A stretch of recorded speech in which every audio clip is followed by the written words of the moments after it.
क्या आप जानते हैं कि 1981 में लॉस एंजल्स में एक रात में 4 लोगों का कत्ल हुआ, जो LAPD की तारीख का सबसे वहशियाना जुर्म था।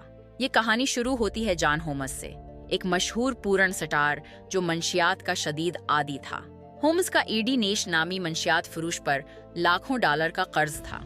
अपना कर्ज उतारने के लिए होम्स ने वंडरलैंड गैंग को नेश के घर से मंशियात और पैसे चोरी करने में मदद की।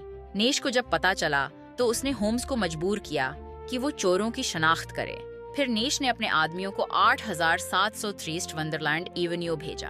वहां उन्होंने घंटों तक 4 लोगों को लोहे की पाइपों से इतना मारा कि उनकी शनाख्त नामुमकिन हो गई।